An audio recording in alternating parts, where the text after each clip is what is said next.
he's 52 and he's still fighting after fighting that much. Like, when he retires, somebody keep a close eye on that man. I'm worried there's going to come a day he's not waking up. Okay, real quick. 2016, 11 fights, dude. Oh my God. Dude.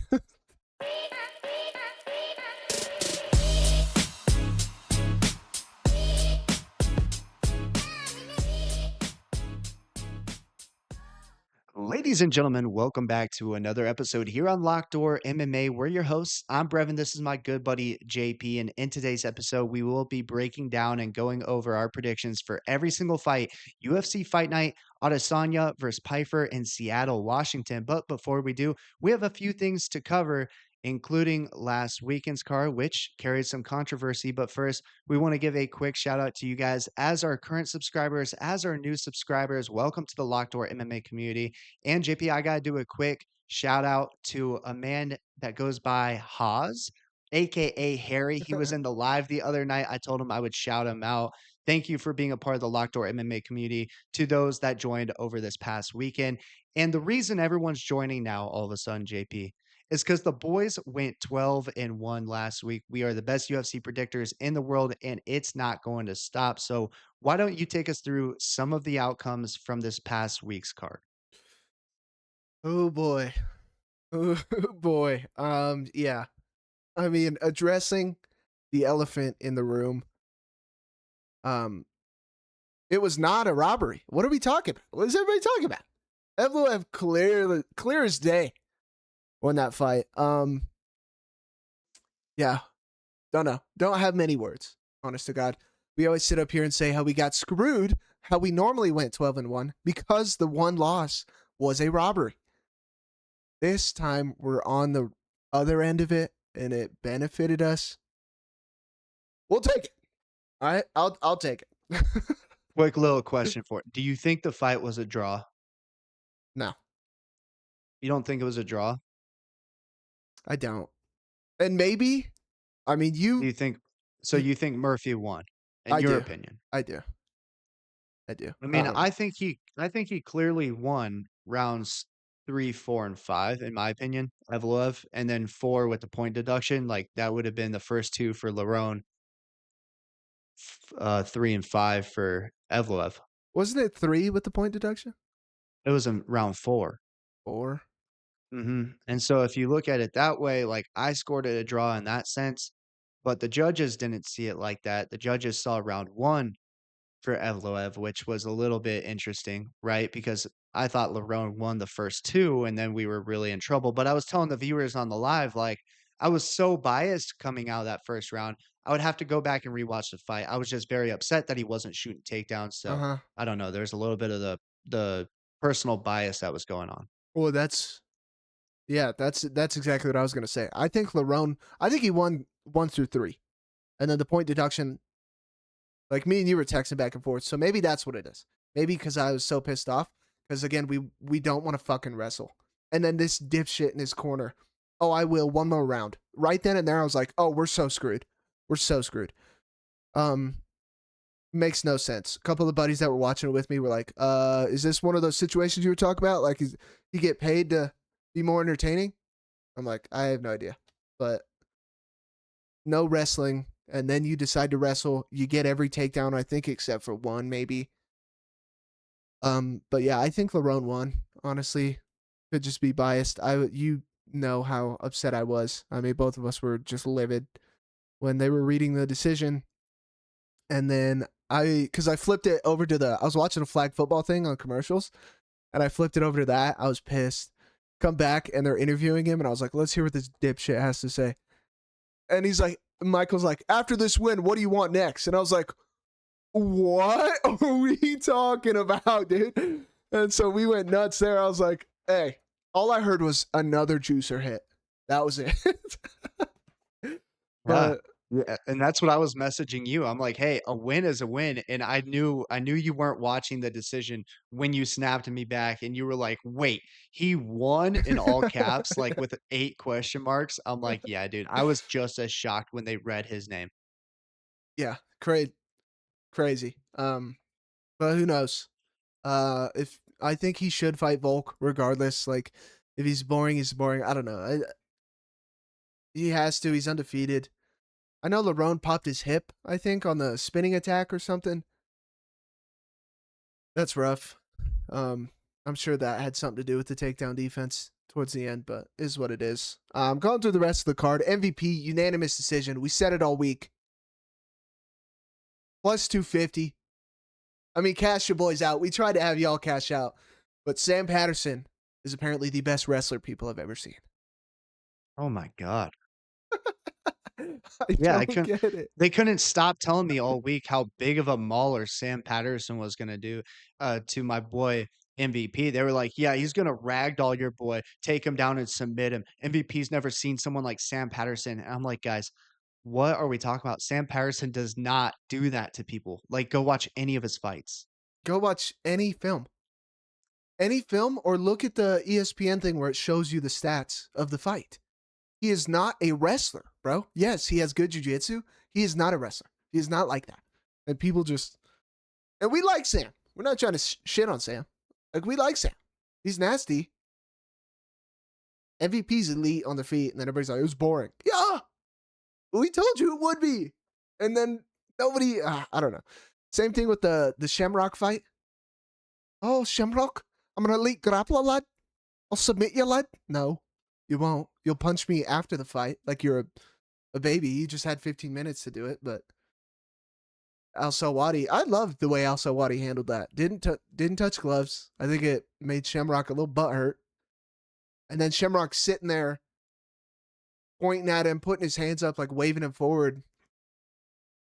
You're getting your ass kicked, bro. Like, what, you just want him to stand in front of you so you can hit him? Kind of cheesy, but I don't know, Brevin. Anything else stood out to you crazy? Austin Lane, I think, is still sleeping. I don't know if you want to go wake him up. Ewo. I was telling people in the lives this week too. He's now one of the show favorites. I mean, how can't he be knocking out Austin Lane in like 15 seconds after Austin Lane worked for what was it, 8 months to take off 40 pounds and make light heavyweight? He's 6'6". It's like David and Goliath. And Ewo went out there, absolutely starched him, no problems. He didn't take any damage, and so like, let's get him back in there, dude. Why not? Yikes. And then why'd you stop the fight? He's just putting his hands up. Like, bro, what do you mean you bounced the back of your head off the ground? I don't know. I thought it was a pretty good card. I'm trying to look and see. Mason Jones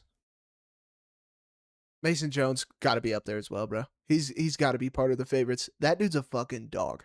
Fight of the He's year. a dog.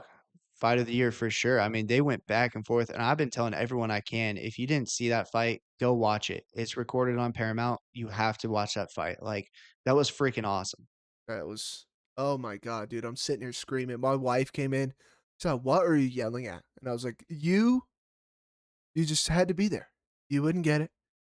That was fight of the year. And she hates it because they're all bloody. She walks in and she's like, oh my God, that's gross. I'm like, that was legendary stuff. But 12-1, another juicer hit. We didn't talk about the guy who broke our hearts. It is what it is. Danny Silva's guy hands. Yes, he does. But nonetheless, great card for the boys. And if you guys enjoy UFC out there, help the boys out. Hit the subscribe button right now. It's free to do. We're on the road to 1,000 subs. We're climbing, but help us climb even further. And also comment on the video. Do you guys think Evloev won that fight? Do you think it was a draw, or do you think Murphy won that fight? I'm curious to know your guys' thoughts. But JP, enough talking about last weekend's card. We got fights this weekend. So let's move our focus forward. A good matchup, not only from in the prelims, but in the on the main card as well. For another fight night, I think the card is really good. But a good matchup here to begin the night. Alexia Thainara taking on Bruna Brazil. So the strange thing to me, did you look at all the canceled fights for this card? I did. There was so many. Like, so the Thainara thing, was she, because it's weird, right? Because Cagliari was supposed to fight this Carol chick. Cagliari pulls out, right? And then Carol's supposed to fight Luciano. Carol pulls out. And then Luciano's supposed to fight Thainara. Luciano pulls out. So Now we're at Thainara and Bruno Brazil. I don't think either girl was supposed to fight on this card, but I don't know. Um, yeah, I mean Thainara, she's probably gonna annoy the shit out of you when she walks out. Sit there and dance and sing and take her sweet time to the octagon, and then she's gonna come at you like a bat out of hell, take you down, probably submit you. Okay, she's a massive favorite. A what is it? -600? Yeah, -625 right now. Um, I don't remember. I didn't go back and look. I think I remember decently, but Bruna Brazil doesn't throw volume. In her last fight, she just went straight backwards. Pretty sure we picked her, and I'm pretty sure it was because of me. She's probably gonna get grappled. She's okay with being on the fence, on the back foot. She won't throw anything. And then when you do get close to her, she's gonna throw like this push kick, teep kick, and not throw her hands. We're taking Thainara. Are you gonna bet on it? Probably not. It's a women's fight. Yeah. Yeah, a women's fight with terrible odds. We got to go Thainara here. We're not gonna get cute with it. Probably stay away from this fight. But yeah, that's the pick here. I mean, do you think Thainara by sub is gonna look any better than -600? I mean, it will look a little bit better, sure. It's a exact method of victory, but even still, like the odds, they're not going to be favorable for anyone on the Thainara side. If you like Bruna Brazil, take a look. But yeah, for Thainara, I fear that the lines aren't just they're just not going to be there. Yeah. I mean, if you like Bruna, don't say I didn't tell you so when she doesn't throw anything. Is what it is. All right. Moving up. Should be a decent little scrap here. Both of these guys are normally pretty scrappy. Ricky Simon. We may or may not have the blonde hair still. I kind of vibe with it. Going up against Adrian Yanez. Yeah, good little matchup between these guys. Ricky Simone, I'm sure you guys have heard of him before. He's fought a lot of good guys in this division. He's been around for quite some time as well, has a lot of fights in the UFC. Um, Now he kind of has moments where he looks like he can be one of the top tier fighters in the division, and then he has other moments where he really hasn't. However, as of late, I mean, I know he lost his last fight, but as of late, like he's been looking a little bit more like Ricky Simone of old. He's a good wrestler, that's what he's going to look to get to. And he's got good power in his hands when he does connect. Whereas, looking at his opponent, Yanez, he got taken down quite a bit in his last matchup. He's been taken down in his career quite a bit. Like, no real takedown defense besides shooting Gilly, which you guys know if you follow the channel, we really do not like. That cannot be your only takedown defense. He's got decent stand up, but I think Simone's going to be the more punishing guy on the feet and then have the wrestling and the grappling to attack him on the mat as well. So we're taking Ricky Simone. He's just got more ways to win. Yeah. And I like how you brought up the jumping Gilly thing. Because I've heard people when we say that, people are like, look at this guy, look at that guy, guillotines work, this and that. Yeah. We're not saying like you can't jump Gilly. But like when you watch Chris Duncan or like Dustin did it a lot, or one of the guys on this card, Julian Erosa, does it a lot. If it's your only source of takedown defense and you're against a good wrestler, they're gonna cross your body and like basically be in side control, and the guillotine's not gonna work anymore. You're just gonna be on your back all the time. Like, yeah, it just doesn't work because then you're a turtle on your back or you're getting put on your ass every 2 seconds. And like Brevin said, he got taken down his last fight against Daniel Marcos. And everybody's talking about how Ricky Simone's grappling didn't work against Rayoni Barcelos, a like 4-time wrestling champ from Brazil, or Daniel Marcos. Like, what are we talking about? And technically, Ricky Simone's name should be up there for best bantamweight of all time. He's got a win over Murat. Yeah. Yeah, we're taking Simone. Yeah. And something to keep an eye out for. He does have quite a few victories via arm triangle. And I think that, when a guy's shooting the guillotine, obviously you've already got the arm extended over the back of the head. Look for Ricky to pop out off to the side when he shoots his takedowns and then lock in that arm triangle as well. The other thing that he could potentially land, which he's never won, is the Von Flu, right? When a guy's got that guillotine and you come over the top, wrap your arm around, you can hit him with the Von Flu as well. And like that stuff is there for Ricky, and I think he is more than capable. So, for um for his opponent on Saturday, Yanez has got to be really careful, just shooting guillotine every time Ricky Simone goes for a takedown. 100%. All right, that moves us up to a fight that I'm super excited for. I wish they were a little bit higher on this card. They're in the prelims, but that's okay.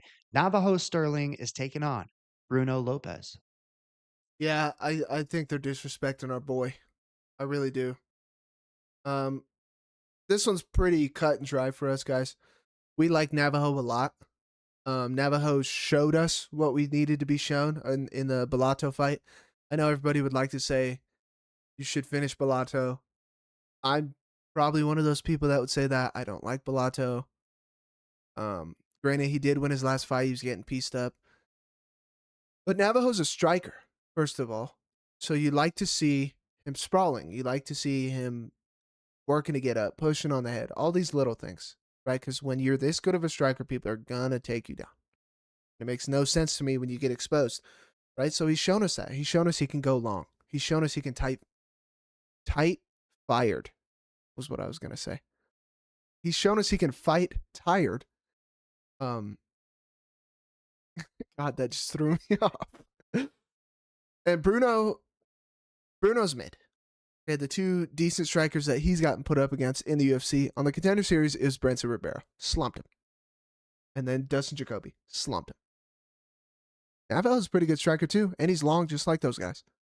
On top of all that, we love Navajo's gym. We said the same thing about Pericic last weekend. It's the same gym. Eugene, super smart. He's fighting with Izzy on the card. So everybody's going to be locked in. All the boys are going to be there. Maybe Dan Hooker's going to be looking for his next date. We don't know. Okay? But we do know we love the gym. Love the striking. And that's what Brevin asked at the beginning. Has he shown us enough? I think he has. We're taking Sterling. 1000%. All right, that's going to take us up to the next fight here. Casey O'Neill versus Gabriela Fernandez. This is a good little scrap between the two. JP and I were talking before we started filming. Probably pretty even on the feet. Gabriela Fernandez fights southpaw. She loads up big time on the left hand, and she throws a nice left kick. Casey O'Neill probably going to be a little bit faster of a striker with a little bit less danger. However, what kind of gave her the edge in our eyes was the grappling potential. We do think she's the better grappler. If this fight goes to the canvas, I expect Casey O'Neill to have an advantage, and that really just kind of gives me the assurance that she's the one that's going to get it done. Give us Casey O'Neill. Yeah, and I know everybody's going to be like, oh my God, this is the girl that beat the Wang. Sure. Like, yeah, it was a great sequence. Head kick, jumped the gilly. She was getting outstruck. She was losing that fight. She was getting beat. And then who was it, Brevin? We were talking about it earlier. Who's the can? Stolyarenko. Like, if you're fighting Stolyarenko and you're not putting her away, what are we doing? And then she's losing to Jasuda Vicious because she grappled her up. Meanwhile, Casey's coming off a win over Luana Santos. I think Luana's decent. She can strike a little bit. She's got good jiu-jitsu. Dog money. Let's do it. Give us the dog money on that one. All right, that's going to move us up the card here. We've got some big boys. Marcin Tybura is taking on Tyrell Fortune. Um, if you guys, I don't know how many of you people watch other UFC predictors and compare the two. We're taking Tybura. I said it. I'm ripping the Band-Aid off. Everybody else is probably going to take Tyrell. They're going to tell you this dude's nasty, how he's a Division II wrestler, a champ. He's got nasty hands. Tybura's 40, this and that. If he goes out there and slumps him, he slumps him. Personally, me and Brevin both watched film. And then we come back and talk about it before we film. We don't like Tyrell. In a lot of the fights that we're watching, he's getting taken down and controlled. And then he throws one or two big looping shots. He's not technical, doesn't throw crazy volume. And as a Division II wrestler, he gets taken down a lot. Tybura will take you down and beat the shit out of you. Ground and pound. He'll sub you. Dory's 40. His hands aren't great. We did not see anything like crazy from Tyrell. We just don't like it. And if you're getting taken down by these other guys, if Tybura gets you down, I don't think we're getting back up. From what I've saw, we're taking Tybura dog money. Is what it is. Fade the 40s if you want. We just don't like the film. Yeah, it was an interesting one because, like JP said, a lot of people out there very high on Fortune. I don't know if it's just all hype, but I mean, I gotta trust my eyes on this one. It didn't really seem all that impressive. And honestly, like thinking back to even last week with a guy like Felipe Franco, I kind of liked what he was showing a little bit more than what I saw from Fortune. You know, a little bit more damage in the hands, and the wrestling I thought was a little bit more promising than Fortune's. I mean, I saw him get taken down time and time again on film.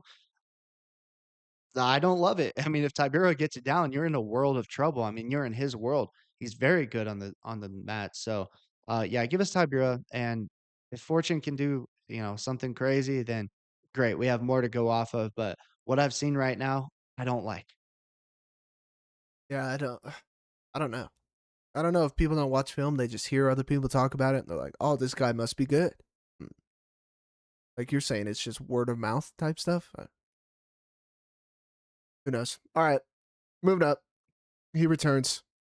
The baby face. The baby face that broke our hearts. We'll see what he can do. Lance Gibson Jr. is taking on Chase Hooper.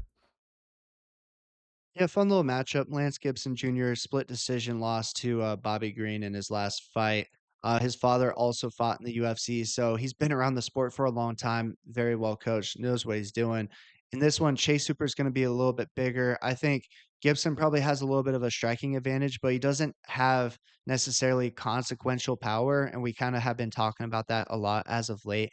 I do see this fight getting to the mat. Chase Hooper, much better grappler, most likely submits him. Give us Chase Hooper. Yeah, I mean the split decision against Bobby shouldn't have been split. I think he lost that outright. But the one thing I told Brevin, because you guys saw Chase Hooper getting slumped, which that's not his forte. It never has been. In that post-fight interview, he said, I think I'm done striking for the birds. I think I'm done striking with these guys. I'm just going to grapple them." If that's true, love to hear that because that's your wheelhouse. We don't need to Yep. sit on the feet with that fucking chin way up in the air. So if we believe him, give us a dream. Dragoon. All right. Yeah, the gooner, dude. Moving up. Ignacio Bahamondes is taking on Tofik Musayev. This is an interesting one. This it'll probably be a decently close fight. I mean, most people are going to see Tafik got pretty much ran through, and then they'll see who it was. And hopefully, after that Chris Curtis fight, now everybody kind of has Mito back on the radar. Okay, our boy Autobite. Sierra hates when he fights because I just walk around all week. Yeah. I could be in the kitchen cooking dinner. Mito back. It's just It is an all week event for oh sure. god, it's so good. Like you could just it's just dead silent in a room and you just walk in. Autobite. It's hilarious. Like it's it's just nothing better. But yeah, ragdolling him, right? But his resume when you look at it looks pretty good. Okay, I mean 18-1 with KOs, pretty nasty. He's not fighting bums. 15-5, 19-9, 22-3, 11-1, 16-4, 23-8. All right, me and Brevin talk about the resume all the time with some of these guys. They're fighting people who are 4-2, 9-7, 16-13. Did we already pass it? Was it Tyrell? It was. Side note, sidebar, got a yap. Brevin, did you see Tyrell's resume? You'll Saw know it some when of you the see fights. it. I don't know if I look too deeply. So you know how I'm saying look at the record? You'll Yeah. know it when you see it, dude. If you're there right now, you'll know it when you see it. Um, the guy that's 65-32. Dude, Holy 65 cow! and 32 for a Holy professional smokes! fighting record. He's actually lost 2 fights since then, it looks like. Um, He's it 52 years old. they've upgraded it to 65-34, but he's had 1 fight in Bellator, he lost, 1 fight in WEC, he lost, and then 1 fight in Elite Extreme Combat, and he lost. Or excuse me, he won. Where are the other a lot of bare knuckle. Okay, that makes sense. They get after it, dude, those bare knuckle guys. Dude, Wow. Wow. when I That's saw that, insane. I almost shit a brick. Anyways, JP, sorry, what? side note, that guy, let's see, 1, 2, 3, 4, 5. He had 5 fights all in 2019, and that's kind of the trend. 2021, 1, 2, 3, 4, 5 fights again. Holy cow, and he keeps that pace up, like, every single year. He's cranking out 5 fights. That's the only way that you can amount Oh, that yeah. many fights on your resume. Oh, yeah. Holy smokes. Well, and I'm worried he's 52 and he's still fighting after fighting that much. Like, when he retires, somebody keep a close eye on that man. I'm worried there's going to come a day he's not waking up. Okay, real quick. 2016, 11 fights, dude. Oh my God. Dude. That's what I'm saying. That was crazy. I didn't even see that part either. Wow, you really put me on. I'm gonna have to look at this after we film. So quick sidebar. That's just absolutely nuts. Anyways, Tofik Musayev, yeah, so pretty good resume. Decently well-rounded guy.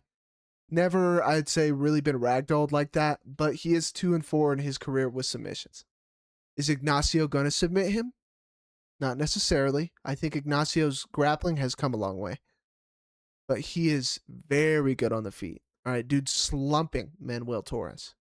Right, that's the fight that made me pissed off at Torres, and then I picked Drew Dober over Torres. What are we doing? I understand, but what is it? 5 inches of reach, something like that.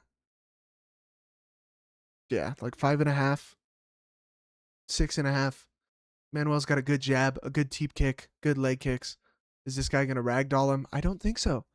We don't necessarily like Bilal, but he trains with Bilal. He's training takedown defense. He's training grappling. Ignacio's on his way up, man. And Musayev, I just feel like he missed his chance. We're taking Ignacio. Yeah, it is an interesting matchup. I don't love the loss to Fiziev. However, Rafael Fiziev is a very good fighter. You know what I'm saying? It's not like Fiziev's a bum. Um, for Bahamondes, he's got to be a little bit more active in this one because I do think there's a chance that Musayev can be the volume guy. Like he likes to scrap, he likes to throw, and honestly, like he throws hard when he does explode and throw his right hand. So for Bahamondes, keep your distance, but also don't get too complacent on the outside, not throwing anything to where the round could be swung just from a big strike landed from Musayev or something at the very end of it, right? So we kind of saw that in the Nathaniel Wood and Chiesa fight, where it was like whichever guy just lands the bigger shot at the very end of the round probably wins the round, right? I don't like that from a True. decision standpoint because then you just leave it up to what the judges saw at the very last second. Usually it's some recency bias. Bahamondes should be the better fighter. I think he can get it done. Yeah, and I mean, I hold a lot of respect for Fiziev. He is a real good kickboxer. I understand. I mean, Gaethje beat him twice and stuff like that. Some people say he can't, and then he just got slumped by Rufy. I get it, but he is a very good striker. All right, moving up. Don't go to the bathroom. Don't blink. Don't think. Nothing. Because this fight's ended real quick, probably. Terrence McKinney. Terrence first round. Terrence never been to a decision. McKinney is taking on Kyle Nelson. Yeah, this is a good fight to start the main card, guys. Um, Hopefully you know Terrence McKinney by now. JP's right. The dude's never ever been to a decision ever. All of his fights, first round wins, or first round losses. That's the majority of his fights. Some have squeaked into the second round, but the majority of them first round. He's going to go out there and get after it straight away. Now, I was a little worried because I do believe Kyle Nelson is a durable opponent for Mckinney. The problem with Nelson is he doesn't ever really respond well to when a guy's pressuring him. Well, guess what? McKinney's going to bring the heat early and often. Nelson's also one of these guys that shells up. And in MMA, I don't love that. Like, you've gotta be able to use head movement, and evade punches instead of just blocking punches because with the MMA gloves, right, with the smaller gloves, they're not boxing gloves. Punches will slip through, some big shots will land if you're not careful. And sure, you can take some off the forearms, but those start adding up as well. Terrence McKinney, very explosive, very powerful striker. Kyle Nelson, I think, is gonna be the much slower striker. The grappling JP and I decided was pretty on par and maybe even favors McKinney to an extent. Kyle Nelson can grapple, he's shown that, but McKinney also can grapple. I think really it's just going to be about who's in the more dominant positions, and we just believe that Terrence McKinney more times than not is going to put himself in position to be in the dominant position. And I also don't want to sit through this fight and be like, please make it out of the first round because if I'm picking Kyle Nelson, that's what you got to hope for. So we're going to side with Terrence McKinney. It's honestly probably a coin toss. Not super confident on the pick. However, Terrence McKinney is the guy, and we do think he's going to bring the action early and often and get the job done. Yeah, and I mean he's gonna be the much faster guy on the feet, right? In the first round, this dude, I was telling Brevin, this dude looks phenomenal in the first round. First 3 minutes, he looks unbeatable. And like Brevin said, it's just like the Delidze thing. Okay. Brevin said last week, and that's kind of what sold it for me. Are you gonna sit there? Because it happened in the third round, he finally got his takedown. But are you gonna sit there and pray and hope to God that he gets a takedown? Are you gonna sit there and pray and hope to God Kyle Nelson gets out of the first round? Don't want to. McKinney's going to be faster. Brevin talked about the grappling. I personally do think McKinney's going to be a better grappler. Like, Kyle might be able to fend it off, but shelling up like that on the cage, he didn't do well with Steve Garcia coming at him. Steve's got a lot of power. Terrence is going to come at you too. And he throws straight. He's got long ass arms. We just think this is one of the guys that McKinney finishes. Yeah, 1000%. I think really just it's that, right? It's the pressure, Kyle Nelson's willingness to just kind of take shots and shell up and feel like he's going to evade that way. You don't love to see it, and you can't sit there hoping like, man, if this gets out of the first round, we have a chance because guess what? More more times than not, it doesn't with Terrence McKinney, so side with the guy that can get it done. Alright, that's gonna move us up to what I think has potential to be fight of the night, an absolute banger. Mansour Abdul-Malik is taking on Yusri Belgaroui. All right. Everybody, this is an interesting one. This is the one of the week where they're very close lines right now. Minus 105 for Belgari. I mean, tall, big. Everybody's seen Alex Pereira's transition. This is another guy who's fought Alex Pereira. Cesar Almeida's another guy. Right? All of these guys, their one question is the grappling. What are they going to do with the grappling? You give him a guy like Bakoyev, can't take him down. And when he does, can't hold him down. And then he's getting pieced up on the feet. Right? If you're going to make it a striking fight with any of these guys, everybody's going to know how it goes. I think everybody's given way more respect to Belgori now. And I think I think they're taking away too much from Mansour. All right, Mansour is still very good. He can still strike decently well. He's still got a lot of power. He can grapple pretty well. He's strong. And he's a smart guy. And everybody wants to talk about the Cody Brundage fight. Well, it was a draw or no decision, no contest, whatever it was. He was beating Cody's ass. He clipped him and rocked him bad before that. And then, oh yeah, what did Cody do? Headbutt him because he keeps dipping his fucking head every time he strikes. Something that we say every time Cody fights. But Cody can grapple. Cody's a decent wrestler. We say that. Mansour's going to have the same reach that Usuri is. That's going to help him. He's not just going to sit there and get popped in the face with the jab. And then, like I said earlier, if we're just going to sit there and strike with a better striker, then you came in with a dog shit game plan. We saw it from Bakoyev. Does that mean Belgarouy's this crazy defensive grappler now that's just going to beat everybody's ass because of his size. I don't know if he does. He does. I think Mansour's shown us enough, and I think he's smart. And then people say, "Oh, well, Klein dropped him." We saw CLD get dropped, and Revan said it earlier, and I forgot about it again. Mason Jones. Mason Jones. We saw both of them get dropped last week by a spinning attack. It happens. I'm not going to let that just dictate, oh, Mansour doesn't have a chin. He does, because then he got up and finished the guy. Close fight. We're taking Mansour. Yeah, I think you said it well. I mean, a lot of people put a lot of respect on Belgarouy's name after the Bakoev win, but was that a representation of Belgarouy's skills, or was that a representation of maybe Bakoev is not all what we thought he was? And I think you're kind of getting, you're kind of torn in between that. And for Mansour, the dude's undefeated. He hasn't done anything to show us really like he doesn't have the skills. And once upon a time, this guy was a very, very feared individual with crazy knockout power, good wrestling, explosive athlete. You couldn't see a line, JP, at minus 600 or better. I mean, True. everything. He was like a minus 800. I remember one fight, he was like a minus 1250 favorite because of his skill set. So, now we're getting pretty much a coin toss fight between the two. I think you have to pick Mansour, right? Like, he can wrestle. Bulgari, he's been tested on the ground before, and sometimes he does a good job, what I call long arming people, and he's controlling the wrist, and he holds their arm out with his long reach, and so that they can't really maintain control on the ground, and he can build back up to his base and then eventually get up. Problem in this one is Mansour has a longer reach than him. And for Yusri, he's not used to that. He's 6'6", and like fighting at middleweight. That's a big dude. And he's got really long arms, but Mansour also has really long arms. So I think it negates it a little bit. He's going to have different tactics if he is getting taken down by Mansour to get back up to his feet. We like Mansour in this spot. And the odds are in a pretty good spot for us as well. Yeah. And like Bakoyev was like 6 inches shorter and 7 inches of reach at a disadvantage. Mansour's 6'2" with an 80-inch reach.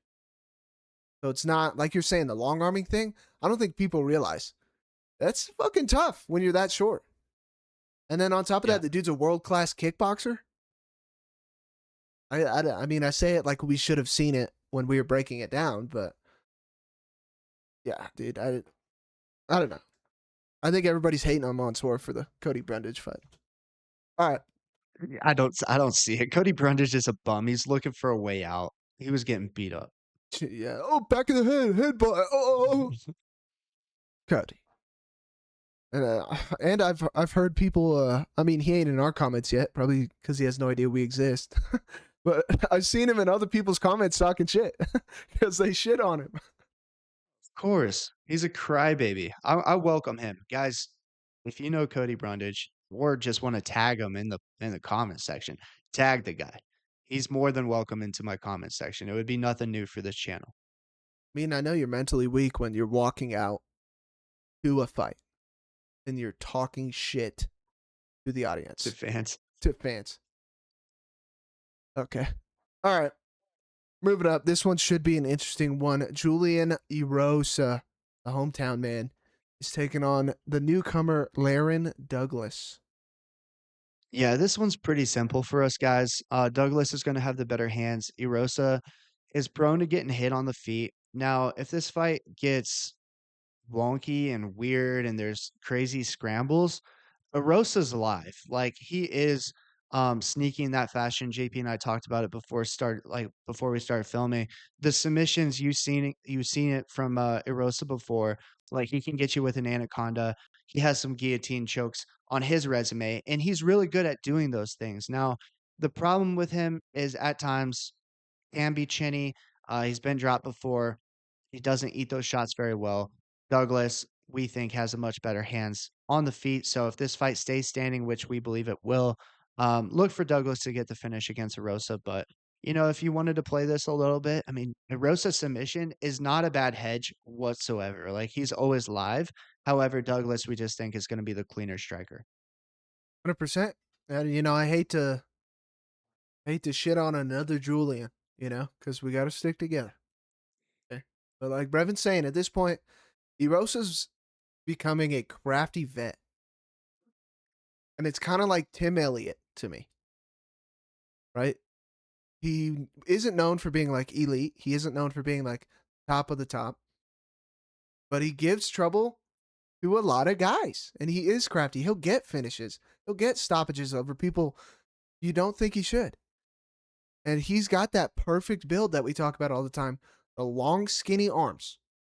His guillotine is nasty. His chokes are nasty. He will put pressure on you. He will come forward. Okay, he's not a slouch. I know we used to say that about him. He's proven to us he's not a slouch. But with that pressure, he's going to come forward to a guy who's a decent counter striker and will take your fucking head off.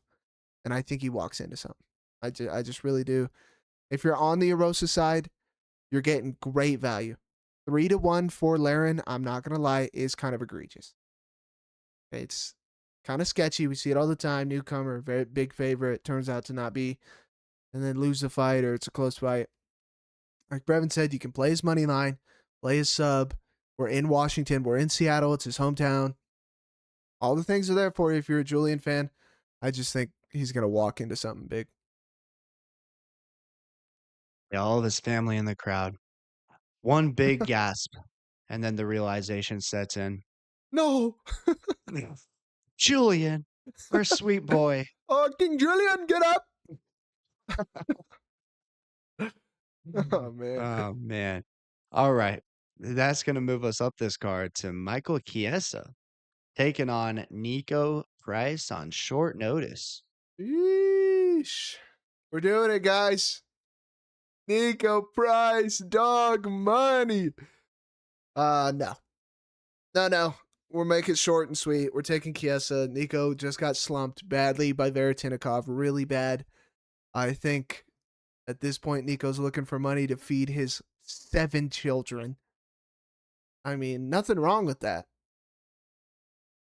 But Nico, I mean, clearly the dude don't know how to pull out, and he doesn't know how to not fight either. He's got problems with just stopping certain things. I mean, Chiesa can't strike. His striking's butt cheeks. But we're not taking Nico. We can't take Nico. Give us Chiesa. It's just one of those. It's one of those fights that, like, who cares? But Nico, God, dude, he's lost so many fights, guys. He has lost from 2022. He found his first win in 2024, and then lost 3 more after that. So what? He's won in his last 1, 2, 3, 4, 5, 6. Oh, sorry, my page was scrolling. Anyways, you guys get the picture. Nico Price sucks. He's got to retire. But like JP said, where's Josh Hockett where we need when we need him? I guess he's not a deadbeat dad because he's out here providing for his 7 children. Michael Chiesa, he's just got to stay safe on the feet. Like, honestly, from a betting perspective, guys, I don't freaking know. Play the Nico line. Like, who cares? Chiesa can't strike, but he can find takedowns, and he's a good grappler. So there's that. Nico, he's not a good grappler. I mean, he's okay, but not on the level of Chiesa, and his striking's wonky. He sucks. This fight's weird. Get us out of here with that. Give us Chiesa. All right, moving up, JP. I'm tired of talking about why are they on the main card? Like, seriously. I That's Michael's from Washington or like from Seattle, whatever. I wonder if he's yada gonna yada retire. yada. Who cares? You want to talk about Dana White privilege? So many people catching heat about Dana White privilege. Why are these two frauds on the main card? Michael Chiesa is not a fraud. He used to be good, but he's 38 years old. And maybe JP's right. Maybe he'll retire. Maybe it'll be the big thing. I know he's been wanting to fight in Seattle for forever. I get it. There's that storyline. But my boy Navajo Sterling sitting down there, young prospect, undefeated on the prelims, and we got these 2 old men going at it. Nico on short notice hasn't won in since I was like born. Yeah, I hate it. All right, in the co-main, Alexa Grasso taking on Macy Barber. Sheesh. Who's making the thumbnail this week? So Good one here. Rematch. Rematch. Macy. Macy's got a lot of new assets to her game. Okay, and some like those assets quite a bit. You know, we're leveling up for sure. Um, hopefully the seizures or whatever issue she had, hopefully we're past that. Scary stuff. Um, I mean, if you ask Brevin, he would tell you she was probably just taking a shit in the back. We've said I it. was trying to be optimistic. Hey, it's time to walk.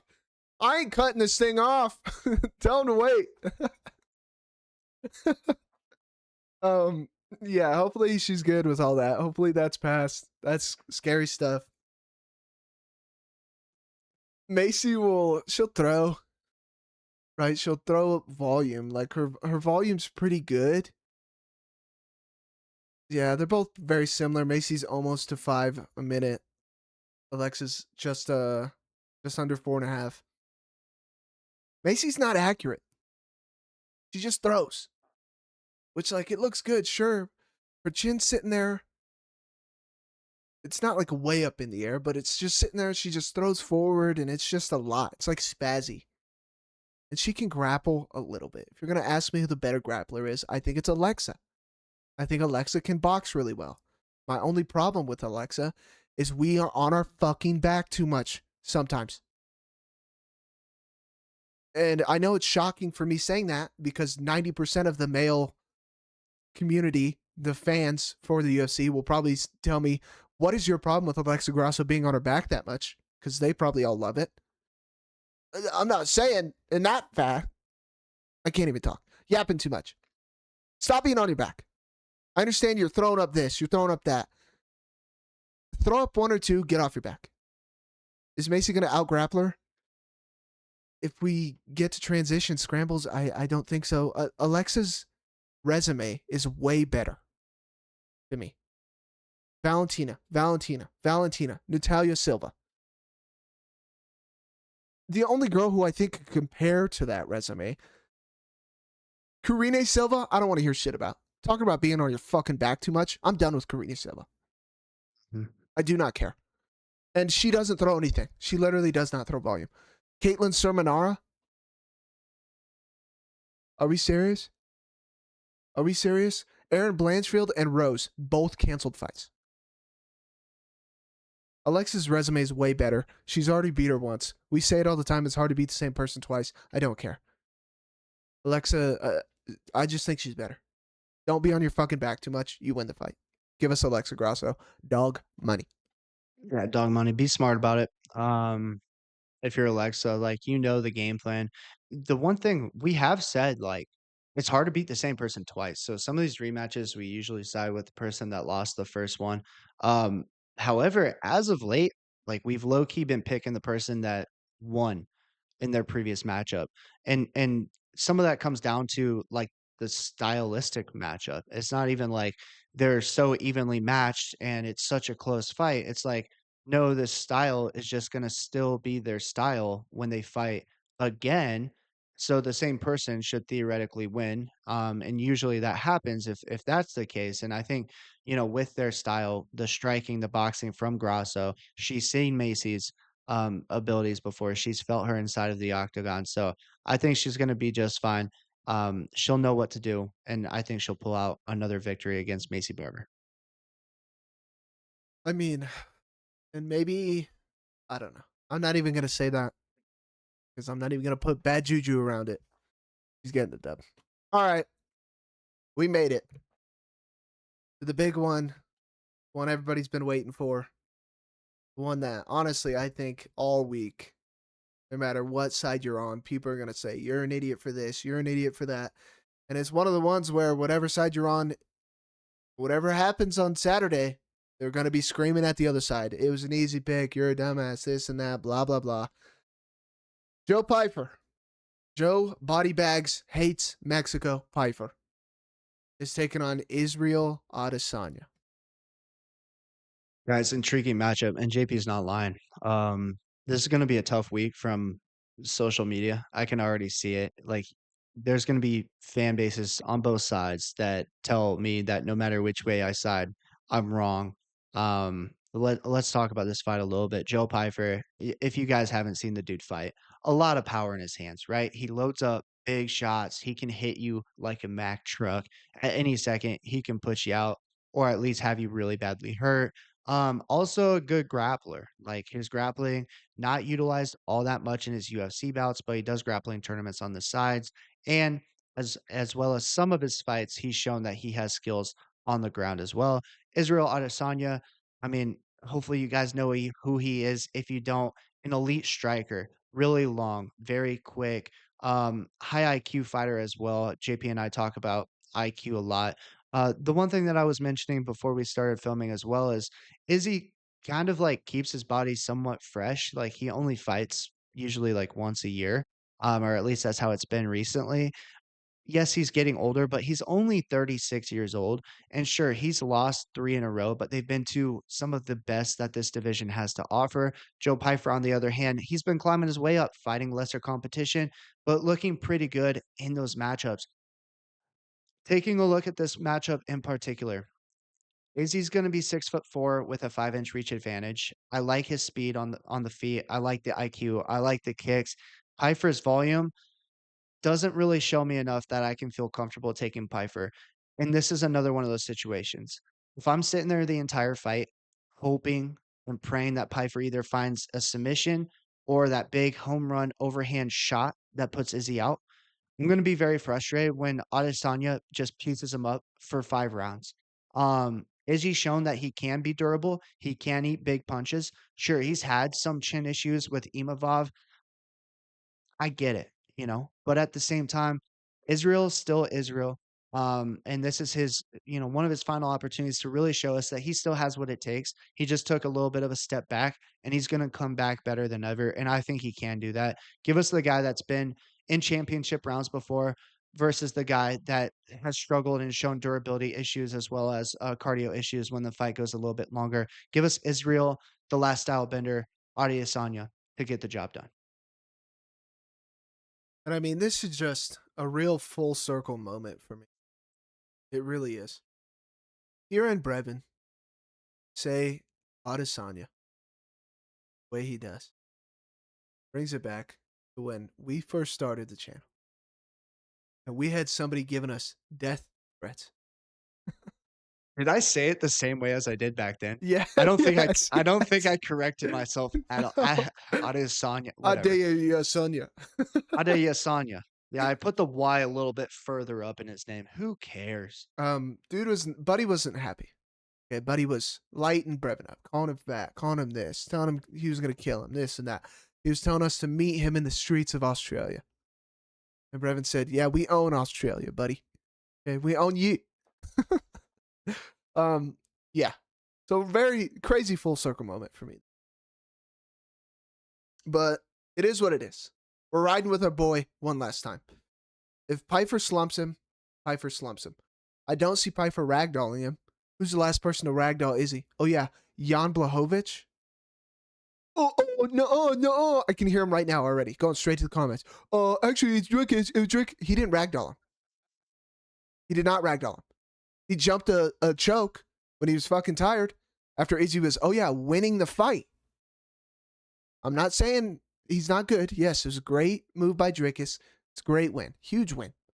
Izzy made a mistake. Didn't ragdoll him. He made a career out of stuffing takedowns and lighting people up off their feet. You can think he's a weirdo. You can think he says weird shit. You can not like him. I don't care. Personally, I do not care what he does with his personal life. People talk about him and dogs or whatever. I'm not even going to get into that. I don't give a shit. He is one of the most elite strikers we have ever seen. And besides Anderson Silva, Izzy's name is right there. And oh yeah, the guy who's going for a third belt, possible GOAT status, and Alex Pereira. Are we just forgetting he slumped him? Oh, but he's chinny. He's chinny against a guy in Imavov who he was fighting decently well against, who's also supposed to fight for the title right now, but he's being a bitch and won't fight Hamzat. Or Sean Strickland, where he got clipped but didn't get knocked out. What are we talking about? Joe Pfyer in his last 5-round fight got exposed. In Kelvin Gastelum fight, he's looking for one big shot, one big shot, one big shot. He doesn't throw volume. The most takedowns he shot in a fight is 6, and he got them all stuffed by Jack Hermanson. If he goes out there and finds a home run shot, fine. But like Brevin said, I'm not going to sit here and hope for him to land a home run shot when Izzy has made a career out of sticking, moving, outstriking people exactly like Joe Pfyer. One last time, we're riding with our boy. If he's washed, we're riding till the wheels fall off. Give us Izzy. What's his last name? Adesanya? All right, guys. If you want to throw something in the comments, do it. Listen. JP's right. It is a full circle moment because it's been like what, a year since Izzy's fought last. We've grown a lot, and that's thanks to you guys. So leave a like on the video, and if you're not subscribed, do me a favor, hit subscribe. Listen, I've gotten death threats over this channel. It's been a lot, but we've learned a lot and we've come a long way. And Izzy is to blame. I just can't say his last name for whatever reason. Oh well, I'll keep working on it. One more time. Adesanya. Oh, That's better. that sounded great. That one was great. Well, when I hear you say it, but when I have to go first, I always do say Adesanya or whatever, however I say it. Adesanya. Yeah, I just get a little too jumpy with that Y. That's okay.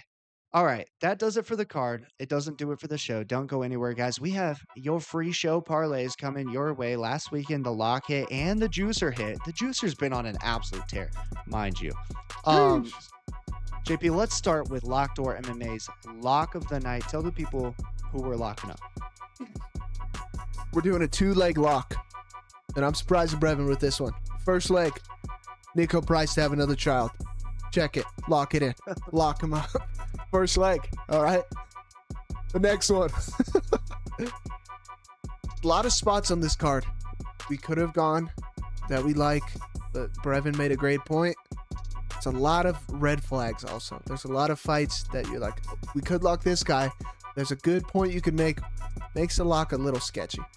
The lock is a lock for a reason, because there's probably no way this dude's losing.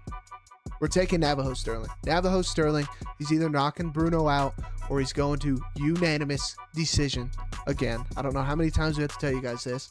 When we do call out these unanimous or split decisions, and then like the Dyer fight last weekend, I said, hey, just play any girl by inside distance. Those girls were cracking. Okay, but we're taking Stirling. We like his gym. We like his striking. He's young. Lots of potential, lots of promise. Give us Navajo.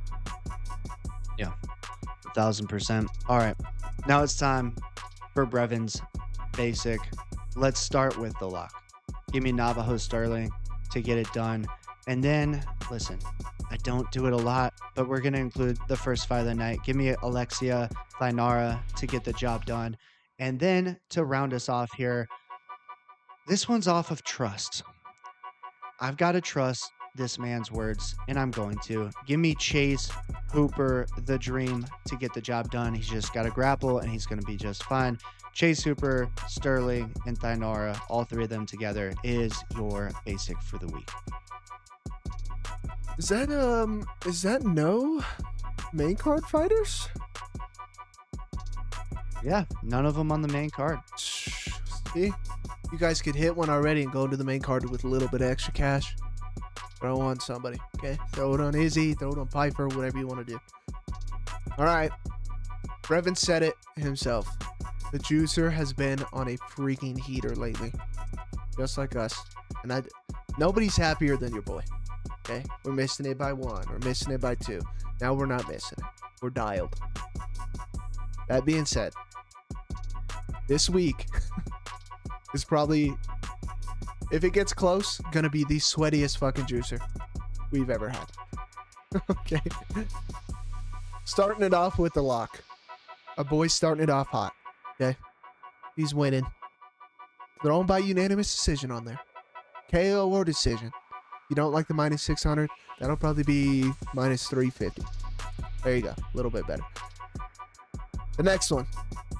We're taking Casey Oniell. Dog money. Dog money. She's going to grappler. Okay. Gabriella, low-key, her resume's kind of ass. Kind of ass. Picking Casey Oniell. And some people might say, hey, horrible pick. She's a better looking woman. You never take them. We're taking her dog money. Next one, which this might be the one to screw us. Dog money Tybura. Throw him in there. All right? Juice it up. Okay? We're living on the edge. All right? We're not making a scare juicer this week, which, whoa, I didn't mean to roast myself like that, but dog money. Next one, we're following Brevin. Chase Hooper. Okay? Grappling his way to victory. Don't be a dweeb. We don't got to stand on the feet with these people for no reason. The third dog in the juicer, Alexa Grasso. Okay, this juicer's crazy because we're breaking 2 rules: fat boys and women's fights, and both of them are dogs. All right, throw Alexa in there. We can't be on our back. We just cannot. Please, for the love of God. And the last and final leg, the 6th leg, our boy himself. We're taking him till the wheels fall off. Izzy, the last style bender. Adesanya. It's juiced. It's freaking juiced. I'm nervous. We're going to have to sweat it out. Yeah, we certainly will. A couple dogs on there. That is juiced up for you guys this weekend. If you agree or disagree with any of those predictions, leave a comment right now. And don't forget to like the video, help the boys out with the algorithm, and get subscribed, guys. If you're brand new to the channel, we are happy to have you here, and we would love to have you become a part of the Locked Door MMA community. And with that, JP, I'll hand it over to you. Super stoked. Okay, super stoked. Made it over the 800 mark this past weekend. Brevin's been killing it in the lives on TikTok. Yet again, TikTok, I'm not even going to get. I can't stand that platform. Platform apparently can't stand me. Mutual parting of ways. Okay. But we appreciate you guys. Road to 1K, and we are getting close.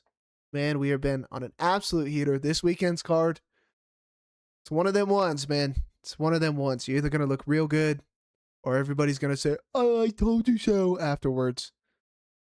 Is what it is. Next weekend, what do we got?